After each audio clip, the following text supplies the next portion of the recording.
আসসালামু আলাইকুম, সবাইকে ওয়েলকাম জানাচ্ছি আমার চ্যানেল রুমি ফ্যাশনেবল হাউসে। আমি ফারহানা ইয়াসমিন রুমি চলে আসলাম আপনাদের মাঝে আরেকটি নতুন ফুল ডে ভিডিওতে। রমজানের পর এই প্রথম আমার ফুল ডে ব্লগ যাচ্ছে। আশা করি শেষ পর্যন্ত দেখবেন, দেখলে ভালো লাগবে। আজকে আমি যে কাজটি করছি, রমজান যেহেতু চলে গিয়েছে, ঈদও চলে গিয়েছে, তো যে ডেকোরেশনগুলো আমার ঘরে করেছিলাম টুকটাক আর কি, সেই জিনিসগুলো এখন নামিয়ে নিচ্ছি। ড্রয়িং রুমটা একটু গুছিয়ে আবার স্বাভাবিক সাজানোর চেষ্টা করছি আর কি। তো এই জিনিসগুলো রমজান উপলক্ষে আমি সাজিয়েছিলাম, আপনারা অনেকেই দেখতে পেরেছেন। তো এখন যেহেতু রমজান চলে গিয়েছে, যেগুলি ধোয়া দরকার সেগুলি ধুয়ে দিচ্ছি, আর যেগুলি খুলে রেখে দেওয়া দরকার সেগুলি খুলে রেখে দিচ্ছি। তো এই কাজগুলি প্রথমে করে নিচ্ছি, এরপরে রান্নাঘরে চলে যাব। কাজের লোক তো এই দিন যে দিন কাজ করছি সেদিন পর্যন্ত আসেনি আসলে, ঈদের একদিনের পরের দিন আর কি, দ্বিতীয় দিন। তো আসলে ঘরের কাজ অনেক কিছুই করতে হচ্ছে। তো রান্নাবান্নার কাজ মোটামুটি গুছিয়ে রেখে এসেছি, রান্নাঘরে যাব আর রান্নাটা শুরু করে দিব। তো নাস্তায় কি খেয়েছি সেটা হচ্ছে পরোটা বানানো ছিল। তো আমরা দুজনে দুইটা পরোটা চেকে ওই কালকের তরকারি ছিল সেটা দিয়ে খেয়ে নিয়েছি আর কি। আর ছেলেরা উঠলে একটু ভেবেছি খোলা পিঠা বানিয়ে দিব সহজে ফ্রাই প্যানে, তো ওরা ওগুলি পছন্দ করে, সেই হিসেবে সকালে নাস্তাটা এইভাবে সেরে নিয়েছি। তো যে বলগুলি কাগজের সেগুলিও গুছিয়ে ভেবে আবার রেখে দিব, আবার যখন দরকার হবে যে কোনো ডেকোরেশনে আবার ইউজ করতে পারবো।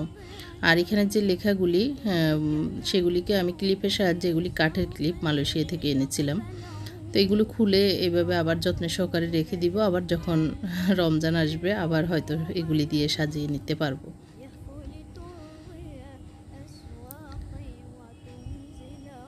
তো এই জিনিসগুলো খুবই যত্নের সহকারে এখন আবার রেখে দিব, ফেলে না দিয়ে এভাবে যত্ন করে রেখে দিয়ে আবার পরবর্তীতে কাজে লাগবে আর কি। তো আমি আবার ড্রয়িং রুম থেকে বাকিগুলোও নিয়ে আসতেছি। এটা হচ্ছে ডাইনিং স্পেসে যে জিনিসগুলো ছিল সেগুলি নিয়েছি, এরপরে ড্রয়িং রুমে যেগুলি আছে সেগুলিও নিয়ে আসতেছি। এখানে এগুলো খুলে রেখেছিলাম, এখন এগুলিও নিয়ে যাচ্ছি। মানে রমজানের যত কিছু সাজানো হয়েছে সবগুলো আমি এখন উঠিয়ে রাখবো।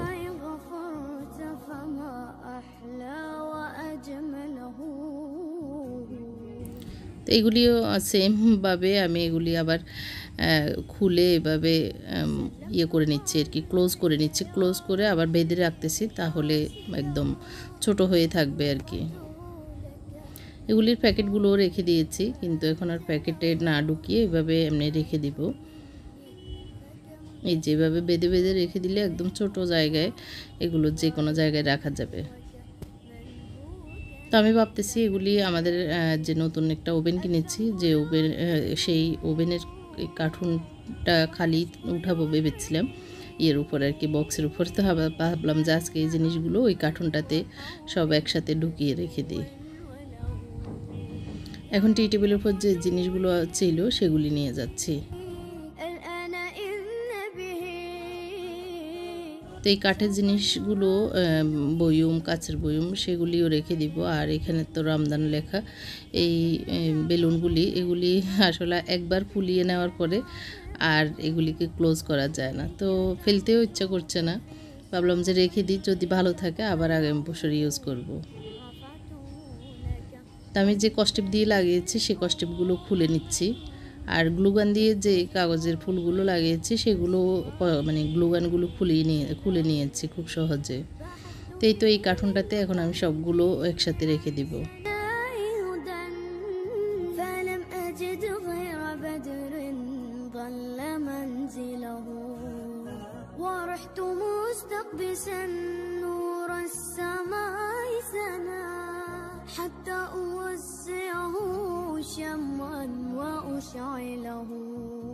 আর এই ক্যালিগ্রাফিটা আমি নিজে এঁকেছিলাম, তো সযত্নে আবার রেখে দিচ্ছি।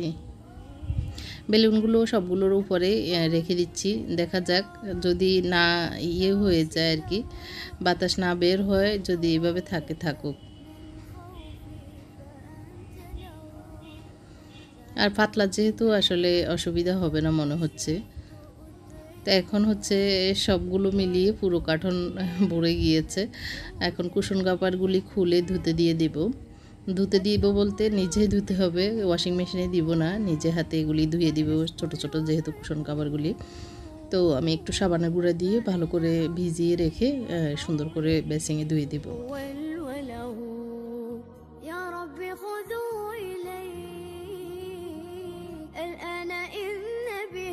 এই তো সবগুলো খুলে নিয়েছি। এখন আমি মানে রাইট সাইড রেখে দিচ্ছি।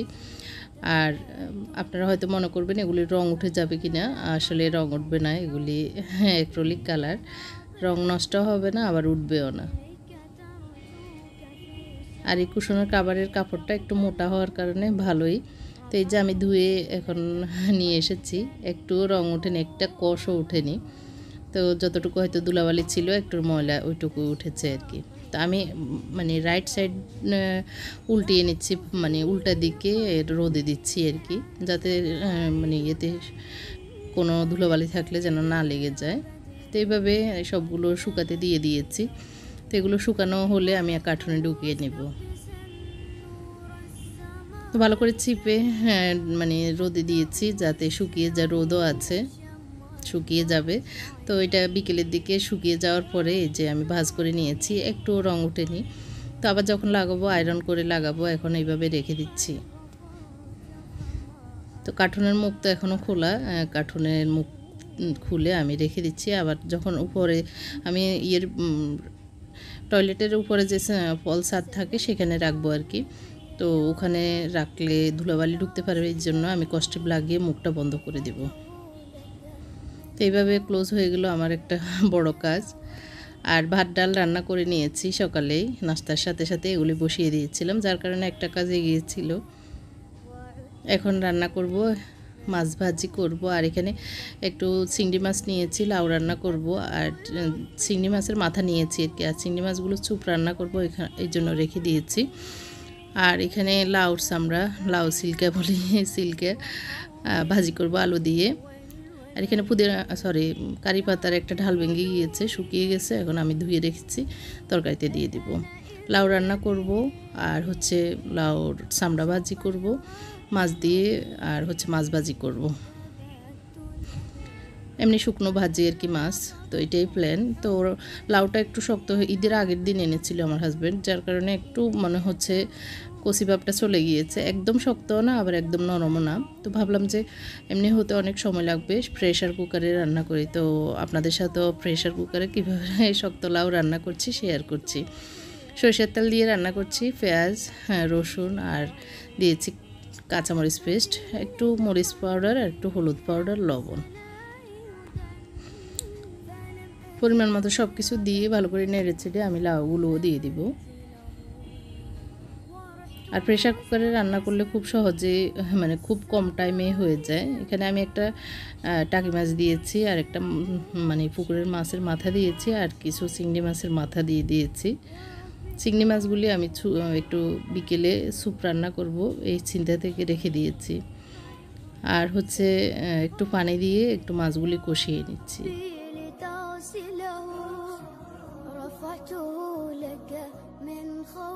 তো এই তো মোটামুটি মানে কষানো হয়ে এসছে।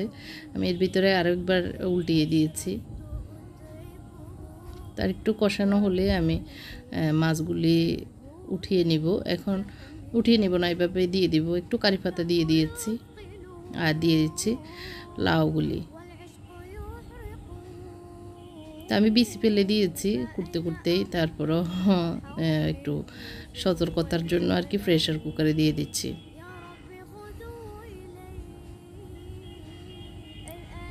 তো সব লাউ দিয়ে আমি একটু পানি দিয়ে দিব, যাতে করে নিচে লেগে না যায়, না হয় এমনিতে লাউ থেকে পানি বের হবে। তারপরেও যেহেতু একবারেই পানি নিয়ে নিচ্ছে, তো এই জন্য যাতে লেগে না যায়, এই জন্য অল্প একটু পানি দিব। এখানে পুরো একটা লাউ রান্না করছি। তো আমি একটু পানি দিয়েছিলাম, আসলে এর ভিতরে স্কিপ্ট হয়ে গেছে। ঢাকনাটা লাগিয়ে দিয়েছি, বেশি সময় লাগবে না, 10 মিনিটের ভিতরে হয়ে যাবে। আর পাশাপাশি মাছগুলো ভেজে নিচ্ছি। মাছকে একবার উল্টিয়ে দিয়ে অনেকগুলো জমে গিয়েছে প্লেট বাটি, তো সেগুলি ধুয়ে নিচ্ছি।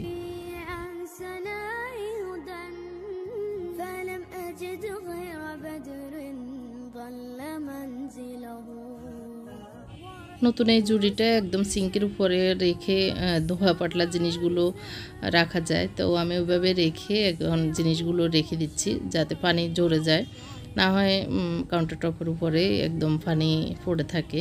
তো এইভাবে যেহেতু সুযোগ আছে এখন এইভাবে রেখে দিচ্ছি, পানিগুলো ঝরে যাওয়ার পরে জায়গায় জায়গায় জিনিসগুলো রেখে দিব। আর এটা ধোয়া পাতলার যে কোনো কিছু ধুয়ে রাখা যায়। টুকরিটা অনেক ভালো হয়েছে, অনেক ভালো কোয়ালিটির। যাই হোক, আমি এই পাশ ওপাশ করে দেখিয়েছি, দুইভাবে রাখা যায়, লম্বার দিকেও রাখা যায় আবার মানে ইয়ের দিকেও, চড়ার দিকেও রাখা যায় আর কি। এখানে একটু ভাজি বসাবো, তো এই জন্য সরিষার তেল দিয়েছি আর কারি পাতা দিয়েছি। কারি পাতা এরকম শুকনো করে বয়ম ভরে রেখে দিলেও অনেক দিন ভালো থাকে, ওই কাঁচা অবস্থায় না থাকলেও শুকনো অবস্থায় রেখে দিলে তরকারিতে দেওয়া যায়। তো এখানে আমি একটু রসুন পেস্ট আর কাঁচামরিচ পেস্ট দিয়েছি, আর পেঁয়াজ কারি পাতা দিয়ে ভালো করে ভেজে নিচ্ছি। পরিমাণ মতো লবণ দিয়ে দিচ্ছি।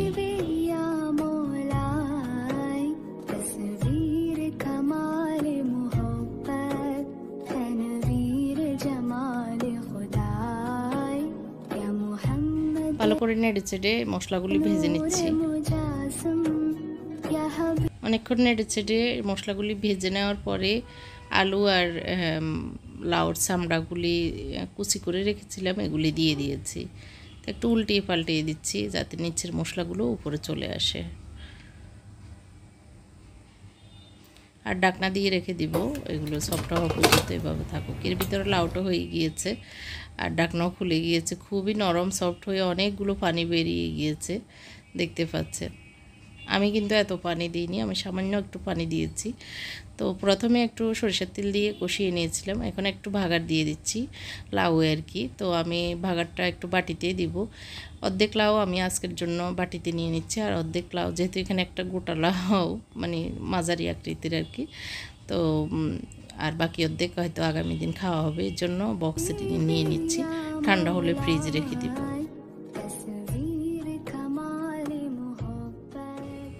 তো এই তো বেড়ে নিয়েছি, তো দুইটাতে একটু একটু ভাগার দিয়ে দিচ্ছি। এইভাবে রান্না করলে একদিকে খুব নরমও হয়ে যায় আর টেস্টও খুব হয় প্রেসার কুকারে চটপট রান্নায়। আমি হালকা একটু পাক রেখে ঢাকনা দিয়ে রেখে দিচ্ছি দুইটাই। তো এর ভিতরে দুপুরের খাবারের টাইম হয়ে গিয়েছে, মাছ ভাজি আর হচ্ছে লাউ, ডাল আর ভাজি।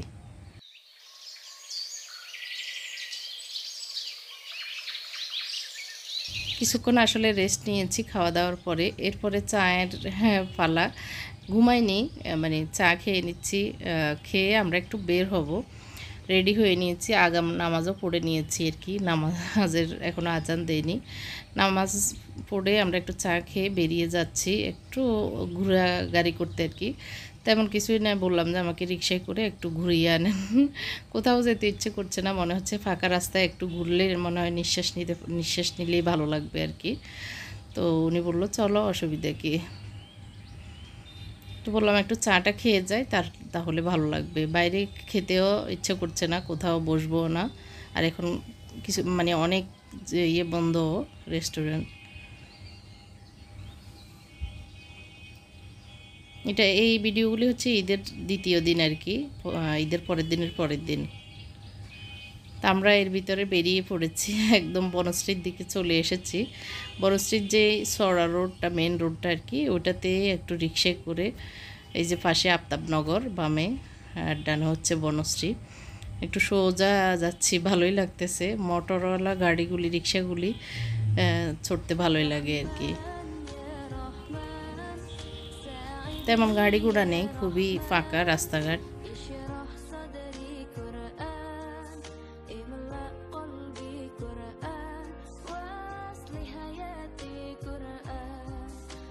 তো এর ভিতর মাগরিবের সময় হয়ে গিয়েছে, আমরা চলে এসেছি। এখন এসে না মানে মাগরিবের পরে বলল কিছু তৈরি করো।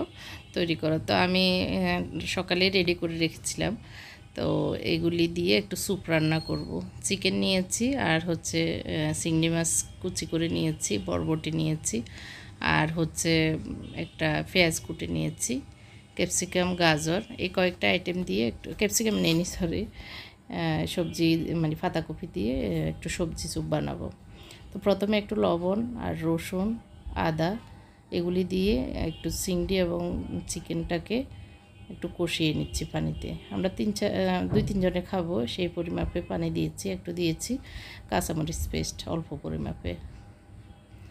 আর বরবটিটা আগেই দিয়ে দিচ্ছি, বরবটি আর পেঁয়াজ। বরবটিটা একটু সিদ্ধ হবে এই জন্য। আর দিয়ে দিচ্ছি অল্প একটু তেল। আর এগুলিকে প্রথমে ভেজে স্যুপের পানি দিয়ে দিলেও হতো, তো আমি সরাসরি পানিতে দিয়েছি। তো আসলে আমি আমার স্টাইলে আমার কাছে যেভাবে যখন ভালো লাগে সেভাবে করেছি। 2 চামচ নিয়েছি স্যুপের পানি আর 1-2 চামচ দিয়েছি ঠান্ডা পানি। আর এখানে দিয়ে দিচ্ছি সয়া সস 2 টেবিল চামচ, 2 টেবিল চামচ থেকে একটু বেশি দিচ্ছি আর কি। এখানে আমি একটা পেস্ট তৈরি করছি। আর দিয়ে দিচ্ছি চিলি সস 1 টেবিল চামচ, দিয়ে দিচ্ছি ওয়েস্টার সস আধা টেবিল চামচ, টমেটো সস 1 টেবিল চামচ দিতে পেরেছি, বাকি আর ছিল না, তো 2 টেবিল চামচ দিতে পারলে ভালো হতো আর কি। একটু দিয়ে দিচ্ছি গোলমরিচ পাউডার। আর দিয়ে দিচ্ছি একটা স্যুপের প্যাকেটকে ভালো করে ভেঙে, ম্যাগি থাই স্যুপ।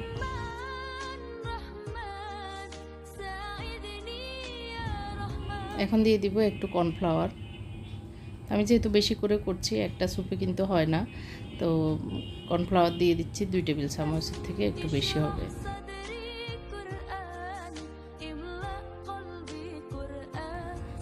ভালো করে এগুলিকে একটু গুলে নিব। এখানে চাইলে একটা ডিম ভেঙেও দেওয়া যায়, আমি দিব না। আর আমার হাজব্যান্ড একটু পাতলা স্যুপ খায়, যদি যারা একটু ঘন স্যুপ খেতে পছন্দ করেন তারা একটু কর্নফ্লাওয়ারটা বাড়িয়ে দিলে হয়ে যায়। আর একটু কালার আসার জন্য দিয়েছি জর্দার রং, ফুড কালার যেটাকে বলে, তো অনেক সুন্দর একটা কালার আসবে। এখানে আমি থাই পাতা যেগুলি এগুলিকে 20 টাকার এনে ডিপ ফ্রিজে রেখে দিয়েছিলাম, তো যখন যতটুকু লাগে এনে কেটে দেওয়া যায়। ভালো করে ধুয়ে রেখে দিলে অনেক দিন ইউজ করা যায় এই থাইয়ের গাছগুলি আর কি, স্যুপ গাছ। তো এখন আমি যে সবজিগুলো দিইনি বা মানে পাতাকপি আর গাজর সেগুলি এখন লাস্টে দিয়েছি। তো এগুলি দিয়ে আর বেশিক্ষণ রাখবো না, এগুলি একটু চিপিয়ে খাওয়া যায়, এরকম অবস্থায় নামিয়ে নিব।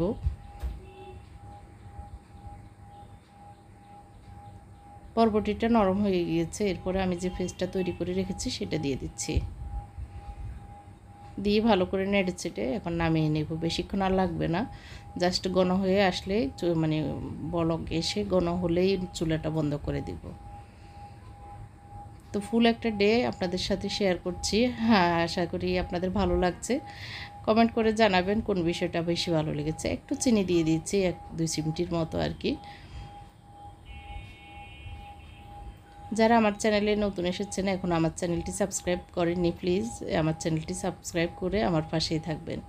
জানি না কে কতটুকু পর্যন্ত এই ভিডিওটি দেখছেন, এখনও শেষ পর্যন্ত দেখছেন কিনা, দেখলে অবশ্যই একটি লাইক দিয়ে দিবেন। স্যুপ রান্না রেডি, আমরা এখন খাবো। তো স্যুপের সাথে একটু ফ্রেঞ্চ ফ্রাই করে নিয়েছি, সস দিয়ে নিয়েছি একটু, যাতে পাশাপাশি চাপানো যায়।